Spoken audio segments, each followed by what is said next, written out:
Hi, everybody. Thanks for being here at the High Value Writing channel. I've been getting lots and lots of questions about writing with emotional intelligence lately. I think everyone's realizing we're managing these relationships, professional and personal, through emails, texts, DMs, shared platforms, and we need to kind of bring our best self to build these relationships. So I wanted to talk to an expert. And so today we're going to have a really cool interview with Kristy Mandour. She's an emotional intelligence coach. Welcome to the program, Kristy. Welcome to the channel. Thank you so much. It's going to be a lot of fun. She knows what she's talking about EQ. So I'm going to bring some questions to Kristy about how we can make sure we're being emotionally intelligent in our writing. And we'll work this out to bring you all some strategies. So first question, and I honestly get this question so much. We email all the time. We spend hours writing them and reading them. And again, we may email with people we'll never meet or talk to on the phone, which means our entire relationship is happening through writing.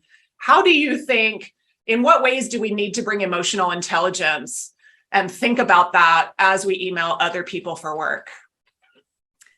The first thing that comes to me is I always go to human, like humanize everybody. Just humanize, because it's so easy to forget that you're talking to a living, breathing human who may be a parent, maybe the child, obviously, but maybe living parents, and just doing that, like, oh, this person has parents, or this person is a parent, that humanizes them, and it creates a sense of connection, even if you don't know who they are. And I feel like we lose that. And, you hear that all the time, how people get their courage when they're behind the screen. Yeah. And the question really is, and we'll dive so much deeper into this, is, would you say that if you were face to face? No kidding, right? Would you say that if you were about to see that person's facial expression after you said it?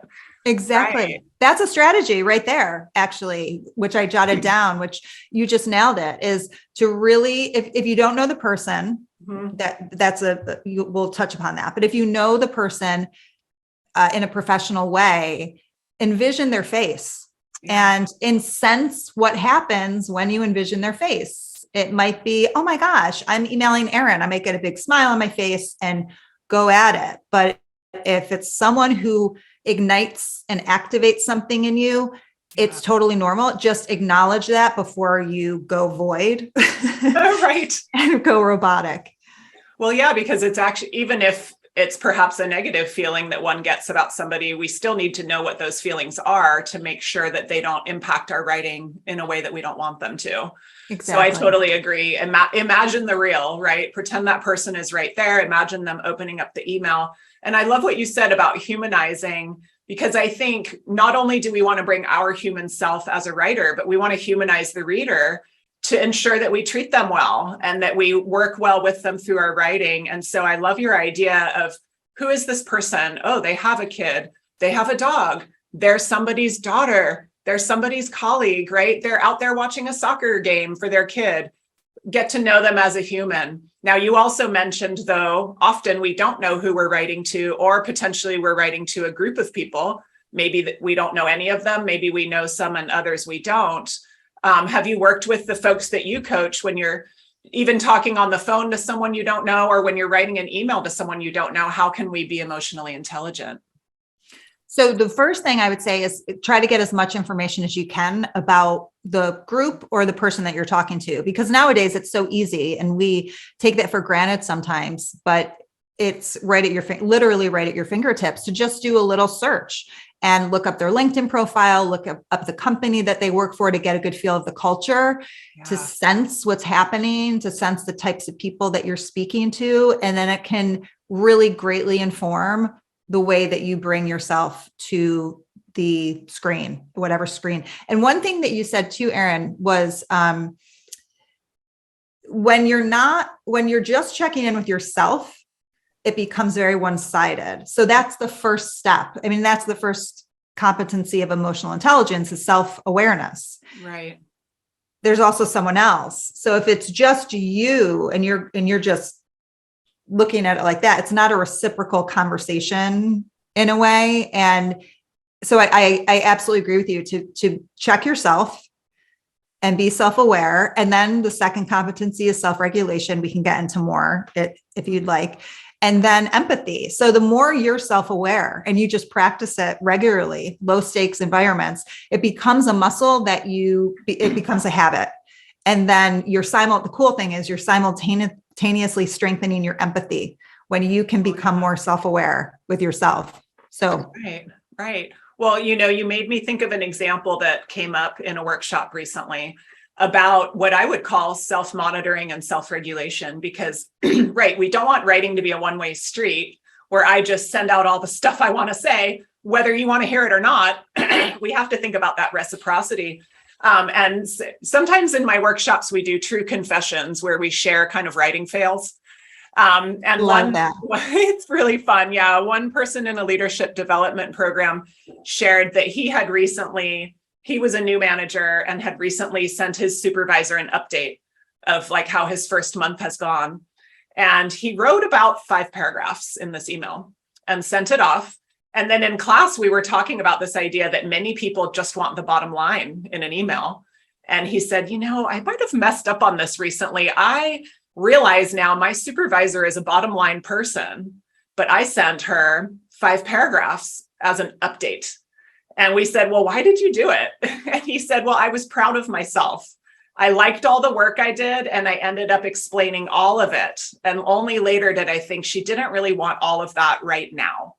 And to me, thank you so much. That's a perfect example of self-regulating, or could have been self-regulating. So how else might we think as we choose how many details to include, what tone to choose? How do we make those decisions to kind of hold ourselves back when we need to, when it's in the best interest of the reader? So 3 words: save as draft. Oh, yeah. Save as draft. Draft is there for a reason. Now that could be a little risky because you might hit send by mistake. So I always say you do it in your notes or do it in Pages or whatever you use if you want to type it out, and then step away. If it's not urgent, which is a whole other conversation. Right. So much of what we think is urgent really isn't. Urgent for us, maybe. Yeah, right. Exactly. And you just step away.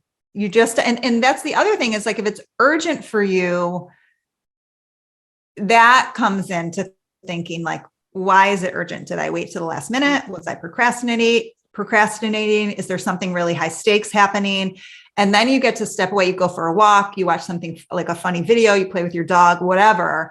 And those are all wonderful ways to self-regulate. And then you come back and you'll see it a bit more objectively, what you wrote. So you can actually look at your writing from almost like your own wise self, looking at what your dysregulated self wrote. Right. Kind of a little bit earlier when you were feeling the urgency, you wrote it this way. And then we can look and say, oh my, do I need to sound? Because I think urgency also, again, it is like we were saying, sometimes just our urgency, they may not be urgent to receive it right then, but we risk because urgency can show up in our tone, in our email. Oh, 100%. It's not a shared urgency. That's not really the right way to go. It's so true. And tone is the one piece that is the hardest. Like when you had sent me questions, so I was like, we lose our tone in writing. Yeah. And whether it's a text message, whether it's a DM, whatever it is, email. And so knowing that, understanding more about where you're coming from, where the other person possibly could be coming from. Right. And there's a quick exercise that people can do with that, because a lot of times you don't have the time to like really reflect on it. I'm in the thick of that world, so I love doing that, but you sometimes don't have, I don't sometimes, and I'll send something and be like, oh, cringeworthy moment, but there's an exercise I love I want to say it's called Just Like Me. And you just take a piece of paper and a pen or whatever your writing tools of choice are, and you just write 10 things that the other person is just like you about. It could be anything. It doesn't have to be anything profound. It could be Erin has a dog. Erin lives in California. Oh, I have family that lives in California. She's a woman. I am. She's a mom. I am. So even if I don't know you at all, it creates a sense of connection immediately. and just brings things down a bit. It's Wow. beautiful. And there's even a more like beautiful, compassionate, just like me, that's actually, I can send it to you. Maybe you could put it in the notes. Oh, sure. I'll do that. It's very lovely. And it's like, just like me, this person wants to be happy. Just like me, this, and you just kind of repeat that. And it really does create a sense of more intentional focus, dare I say tenderness. I know that gets a little in professional world, but humanizes the other person. Well, and that just, I'm thinking of so many applications for that idea, because often I get questions about sort of writing to people about a disagreement, managing criticism and negative information. And it could be that the personalities even conflict, but that exercise to help inform our writing tone, I think would be so valuable. I'm so glad you brought that up. Well, and it's also, can I just add one more thing? That's another piece that I was thinking about too, is think about, am I hiding behind the email? Is this really something that would be better? Maybe not face-to-face, that might be too intense, but should I just pick up the phone? Right.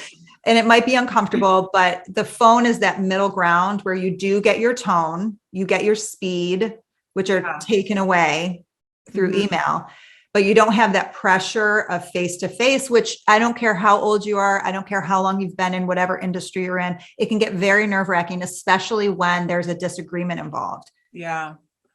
I think when there are disagreements, we have to bring out a lot of tools that we can sort of take for granted otherwise. And you mentioned texting and other things. And, a lot of people have been asking in classes now, okay, I write a ton of emails, obviously, but I also write all day long on project sharing platforms. People are using Teams, Wrike, internal DM programs.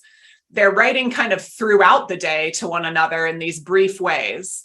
Do you see a difference in how emotional intelligence could show up in that type of writing versus an email? Anything specific we'd want to keep in mind when we're just writing sort of like updates and quick back and forths like that?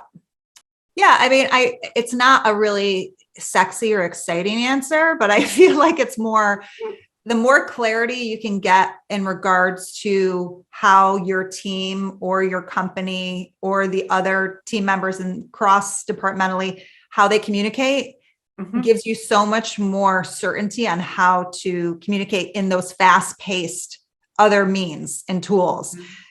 Some people may not want a play-by-play. Like you were saying before, like paragraph. Some people do that in like 50 messages, just one line after another. Right. So to get clear on like, what do you want to know about? What don't you want to know about? Is there a channel that we have for like more fun playfulness that people can go to check out if they choose?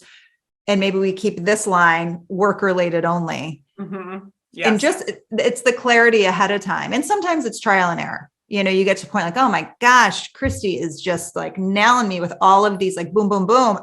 Okay, well, that's a great opportunity for us to have a conversation of, all right, so I'm realizing that this is taking up my time. I'm realizing it's distracting, whatever it is. Okay, so we have to get clear on what I really need to know. And if you're my supervisor, just like, when you had said that about the other guy who had the paragraphs, a wonderful supervisor would use that as a fantastic time for feedback in a gracious way to be able to say, hey, we sometimes don't realize our impact. And this is what I'm gathering when you send that to me. Yeah. Teachable moment right there. Totally. In a sensitive way. So thinking ahead when we're writing on a platform or in any regard, what is wanted by my reader? And I emphasize the same thing in classes. What is not wanted? Because what we don't want is to overload people. Most people are looking for shorter things to read versus longer. So if there is something they don't need, don't give it to them right then. And I also kind of appreciated you were mentioning we can observe the way other people are writing on the platform, not only to see what they want, but just to see the norms, the communication norms. And I always think when I'm in doubt about that, I try to mirror the level of formality other people are doing. It's, try to kind of gauge, well, what seems to be the norms in this little workplace culture. Yeah. And I can try to fit in. And the reason I'm laughing is because sometimes that can work really well. And I think that's a great jumping off point. But oftentimes you might realize that it's an indirect norm that just happened. And people are like, I don't know why we're doing this. I actually how did this happen? Well, it's the way we've always done it. Well, it's not efficient, or it's not funny, or it's a little offensive, but nobody, we're nice to each other. So nobody is saying anything. So there's different avenues that come from it. So it's always be curious. It's ask questions, go in the best you can without assumptions. And if you are assuming, if you're saying, well, I think Erin I always say to clients, and I catch myself, well, I think Erin, the minute you hear yourself say, well, I think, means that you need clarity. It means you're assuming that ... So trying to kind of self-monitor when we might be just going on an assumption. Yes. Rather than evidence-based thinking. Well, we've talked a lot about the different skills that we can bring to our writing through self-monitoring and empathy. With the folks you work with, and we could talk about either written or spoken or both, what have you observed in your coaching is the hardest for people about using emotional intelligence in any form of communication? Where do we get hung up the most? And one of the things that comes to me right away is the fear of coming across not being liked, like being mean, or, and there's so much to that, because it's like the elephant in the room, but not as much anymore. There's a gender bias in regards to that, being direct and being assertive. And so there is that. So different. So if we stay with writing right now, is my message coming across the way I want it to come across? And the other piece that people get stuck up with the writing piece is not asking clearly for a deadline for something. So it could be, you could be in a very harmonious relationship with someone. Maybe you're not super close with, we'll say, your colleague, but then all of a sudden you're like, why haven't they gotten back to me? I need an answer. And I'll say sometimes simply, did you let them know? And they're like, no. I'm like, well, there's nothing. And then there's a little bit of angst of, oh, but if I ask them to get it to me by this time, doesn't it sound a little too stifled? Doesn't it sound a little too aggressive? And it's like, no, that's so courteous, because you're giving them, and then you can add on, does that work for you? Or is that possible? And if it's not, can you let me know when it would be? Right. And then there's this framework that you guys are able to work in together and make that agreement. So yeah, I appreciate that. That actually came up. I'll just kind of add a couple real practical ways that we could do what Kristy just said, and then we'll wrap up. That same idea came up, how do I ask for something? And in your emails, a lot of us need to use a call to action where we use a command verb, please provide edits by Wednesday or whatever, provide being the command verb. And people were asking in the audience, oh, I feel rude giving a call to action. And I said, well, what's ruder is to leave someone wondering, because how much time are they going to spend trying to figure it out and wondering if they're doing something wrong? So I agree. It is polite to say what's needed. We can still do it in a polite way. And then I'll just throw in one more tip on Kristy's good point that gender has a role here, right? We're dealing with a large society. We've got histories and biases.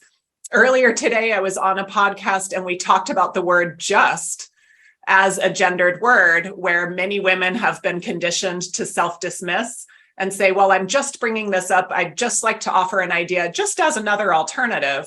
And we don't need to kind of self-minimize in that way. So we can even think about writing EQ as how we represent and respect ourselves.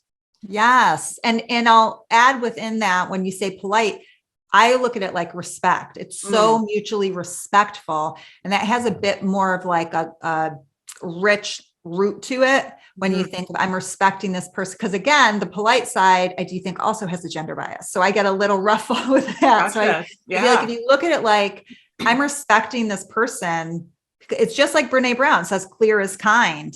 And the other self-regulating piece, it's an offshoot from earlier, I was going to say, is I love Brene Brown's don't text, type, or talk when you're triggered.